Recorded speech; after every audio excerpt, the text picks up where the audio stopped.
What's going on, everybody? This is John Jake Gaming on the mic here, coming at you with a brand new episode of the FCS Dynasty, where we find ourselves here at the semifinals of the FCS playoffs. 2 games that will determine who will go to the national championship game. And guys, it's going to be an exciting episode. Not as long as your typical FCS episode, but we're still going to be out here. We're going to have a great time. Hope you guys enjoyed, and if you do, make sure you smack that like button. Hit that subscribe button as well if you do have to be brand new to the channel. And we will not waste any moment of time. We will have our first semifinal matchup on screen now. We got the Cinderella Delaware, who comes in as the 21 seed. They will take on Western Carolina, who got here as the number 9 seed in this tournament. And we'll see if Delaware has any more magic in them, because they're certainly going to need it against this Catamount squad. As 3rd and 12 going to throw over to the left. It's shot, it's turned off. Delaware, they're going to take the lead on the number 9 team in college football. A 38-yard touchdown by Kevin Blumenthal, as that is a beautiful dime to the left-hand side. So the Catamounts will be down 7-0, but Michael Young, he knows a thing or two about throwing some absolute dimes, and he's certainly not afraid to test his DBs here at the University of Delaware either. That's going to be a big catch. That'll get him to about the 40-yard line as they'll run it up the right-hand side, but Delaware answers the call. Michael Johnson gets absolutely tattooed on that run, and that drive will end up stalling out. So Delaware's still up 7-0. However, it does seem like this could very well turn into a defensive struggle. And with less points being scored, less possessions, that could favor Delaware a little bit, since they are the lesser team. They are the underdog. However, in times like this, it's important that you don't turn the football over. And unfortunately, Patrick Kennedy made them forget about that golden roll, as Western Carolina, they're going to take over at the 23-yard line after Kevin Blumenthal tries to throw this over the center of the field. Does get hit as he threw that ball, but Patrick Kennedy makes a great play there, tips the ball to himself, and then completes the play later on. So now Michael Young ready to get to work. He tries to throw over the middle of the field looking for Dave Davis there. However, Davis cannot complete the catch either. So the Delaware defense does hold up, as Catamouts will have to settle for a field goal. So 7-3 ends up being your score for the time being, as Michael Young's offense comes back to work. And Michael Young has really struggled through the course of this game, right? This has not been the game that you've been looking for. Only 2 for 9 in terms of his completion percentage, so not great by any means. But Michael Young really starting to heat up right now, able to fire a bullet to the tight end, Brandon White, who makes a 21-yard reception there. That's a big-time play. However, once again, that drive stalls out for the Catamounts, as they can't move the ball any further. So Western Carolina still finds itself down by a point or two, as they're trying to claw back into this game. But eventually, I'm sure the Catamounts, they want to get a touchdown on the board. They're getting the big plays. They are still getting those occasional big plays, as you see. But when they get down here on Delaware's side of the field, they're just finding a way to stall things out and just making it hard for Western Catamount to score. So, again, Catamounts have to settle for yet another field goal. Been a field goal fest for Western Carolina. Although the Catamounts do have the lead. They're up 12-7 as we now get into the 4th quarter of action.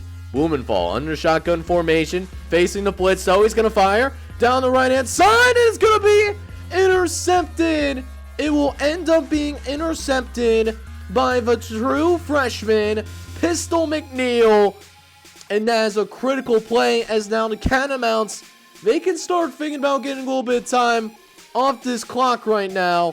We'll see if they'll do that here, as they got a 3rd and long, as Michael Young, he fires to the left-hand side, and he'll also throw an interception. A critical play, as Delaware not only back in business right now, but they're going to be starting to drive at the 35-yard line. A golden chance to take the lead here in the 4th quarter. Now at the 22-yard line. Dropping back. No! It's going to be a run play. Option for wide receiver, who almost takes it into the end zone all by himself. He will be marked down at the 1-yard line. But a great play design that gives Delaware the chance to possibly take the lead as Blumenthal does hand it off. And sure enough, Delaware is going to take the lead. The number 21 seed could be just a few minutes away from going to the FCS National Championship. That is a real possibility right now. But they got to hold on for dear life. And it starts by getting a good job on the ensuing kickoff as Western Carolina takes it down the end zone, taking it down the sideline. It's going to be a foot race, and this is one that he doesn't lose down the sideline, and he was gone like a girl in a country song. And it did not take very long whatsoever, but Western Carolina back in the lead, up by 5, and it looks like, listen, Delaware was the Cinderella in this tournament. That is well documented. However, what we're also seeing is, well, that clock might be striking midnight. As Western Carolina, they got the lead, and they got the ball with 2 minutes left. A touchdown could very well seal the deal as Michael Young's going to throw it up, and it's caught. It's caught by Moore. And now we're talking about a 2-possession lead with less than 2 minutes left to play. And this was a moon ball, too. This was thrown up to the stadium lights. And it came down, and they made the catch. So we'll see what Delaware can do at this point. This is going to be a little bit of a long shot for them to come back and win this game, but they certainly are not going to give up. And who knows, you can score a touchdown here, maybe get an onside kick, make something happen. As Delaware is pretty good in the red zone, 79% on the year, trying to throw it up, but it's going to be deflected away. And that's just a great defensive play there by the young corner. Able to get up, make a play. And Western Carolina holds them down. They do not allow Delaware to score again. And the Cinderella story is over. Delaware, it was a great effort. They even had a chance to go to the national championship game. But either way, Delaware has nothing to be ashamed of. 21 seed, making it all the way to the semifinals. I'm sure they caused a lot of busted brackets. But Western Carolina, they will be moving on to the semifinals of the FCS. No, not the semifinals. What am I talking about? I'm talking about the national championship game. Western Carolina, their first FCS playoff appearance. That's what gets lost in all of this. This is Western Carolina's first FCS playoff appearance. And in that first go-round, they're going to the national championship. But we'll see who they go up against, though. So who will they play in the national championship? That will come down to these two teams right here that both are from the Big Sky Conference. Both are west of the Mississippi River. So whoever wins this game, no matter what happens, they will be the first team west of the Mississippi River to make it to the FCS National Championship game. We have not seen that happen just yet, but we will see that happen at the end of this game no matter what, as both teams will take the field. We got number 10 seeded North Dakota State. They're going to be taking on the number 16 Sacramento State. And Sacramento State, they got a great wide receiver, Jacob Hill. He has almost 1,300 receiving yards at this point in the season. Dude is a straight up baller. That being said, though, second and long as North Dakota State tries to get things going. But it's going to be a fumble on the field. And it's going to be recovered by the Sacramento State Hornets. A big time play by the defensive line. And that's the key in this one. If you can hold your own in the trenches against North Dakota State, you got a chance to make things happen and beat these guys. So we'll see if Sacramento State can do that over the course of a 4-quarter game, as the Hornets are now up by 4 points so far. But we haven't seen many offensive highlights yet. We'll see if that changes here as Corey Hall drops back the pass. He's got a clean pocket too. He's going to fire deep downfield. He might have a guy, and it's caught. It's caught by Kelvin Espinoza. And it'll give the Sacramento State Hornets their very first red zone opportunity in this game, this semifinal of the FCS playoffs.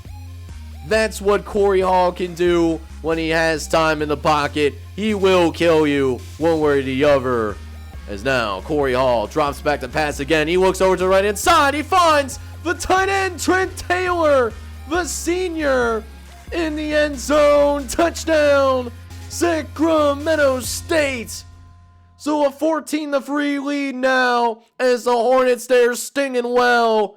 And they're off to an extremely hot start right now.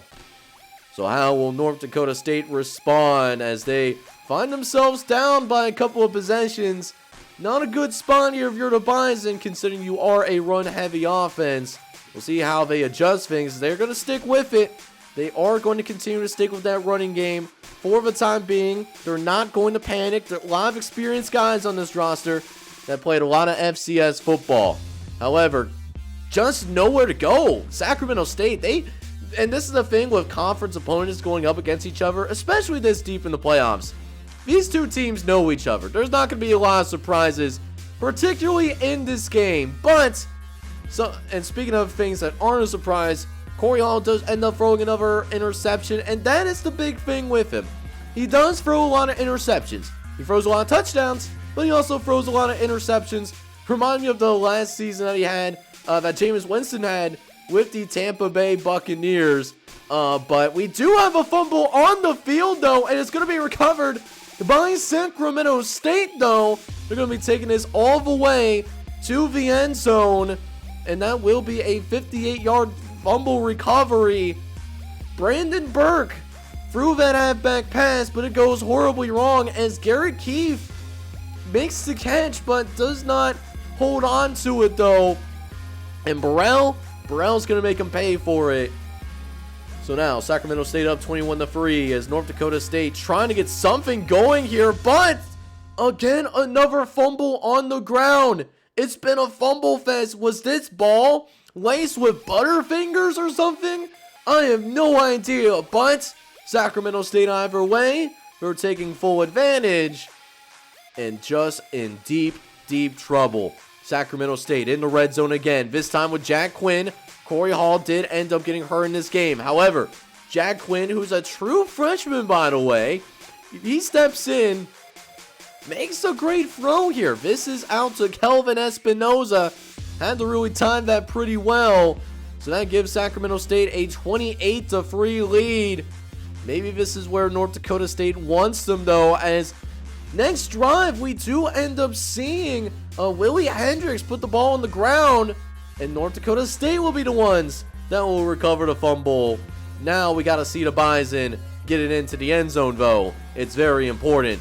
It's going to be tailback who's going to take it into the end zone, and that will be a touchdown for your North Dakota State Bison. And it'll cut it to an 18-point game back into the second half. Corey Hall does come back into the game, though, but Corey Hall, he gets a nice welcome back package, getting absolutely lit up like a Christmas tree. So that would be a 7-yard loss. As now, 2nd and 17 coming up as Corey Hall tries to throw over to the right-hand side and finds Jacob Hill. Jacob Hill with a good catch on the sideline. Double covered in this spot. Doesn't matter. Simply does not matter. Maximus O'Hara, the true freshman, was outmatched. But later on in the drive, we will see an interception thrown by Corey Hall. And now Sacramento State has turned the football over a few times.